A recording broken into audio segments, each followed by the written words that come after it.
নমস্কার বন্ধুরা, আমি দিশা চলে এসেছি তোমাদের সাথে আজকে আবার একটা নতুন মিনি ব্লগ নিয়ে। আজকে দুপুরে মায়েরই রান্না করার কথা ছিল, বাট মায়ের সাথে হঠাৎ করে আমার একটা ডিল হয়ে গেল, আর ডিল অনুযায়ী রান্নার ভারটা আমার কাঁধে এসে পড়লো। তো আমি চালটা নিয়ে নিচ্ছিলাম, আর এখানে মা আমাকে সব সবজিগুলো সুন্দর করে কেটে দিয়েছিল। আর এখানে আমি ফার্স্টে উচ্ছেটা ভেজে নিচ্ছিলাম, আর তার এদিকে চিংড়ি মাছটায় হলুদ আর লবণটা মাখিয়ে রাখছিলাম। আর তোমাদের সাথে কথা বলতে বলতে দেখো আমার উচ্ছে ভাজাটা কমপ্লিটও হয়ে গেছে। আর আমি না একটা জিনিস জানতাম না যে উচ্ছে ভাজা হলে সেই কড়াইটা ধুয়ে অন্য কিছু করতে হয়। তো আমি সেই কড়াইতে উচ্ছে ভাজার পরে সেই কড়াইতেই তেল দিয়ে আমি মাছটা ভেজে নিয়েছিলাম।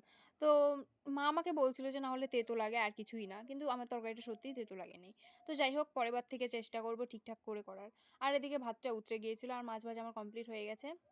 তারপর আমি এই কড়াইতে ডাঁটা আর কুমড়োটা দিয়ে লবণ হলুদ দিয়ে ভালো করে ভেজে নিয়ে এটার মধ্যে কিছুক্ষণ পরে জল দিয়ে দিয়েছিলাম। আর কিছুক্ষণ পরে আমি তরকারির মধ্যে মাছটাও দিয়ে দিয়েছিলাম। আর সকালে দিয়েছিলাম আমাদের আলু সিদ্ধ, যেটা আমরা কেউই খাইনি। তো সেটাও আমি তরকারির মধ্যে দিয়ে দিয়েছিলাম, না হলে শুধু শুধু নষ্ট হতো।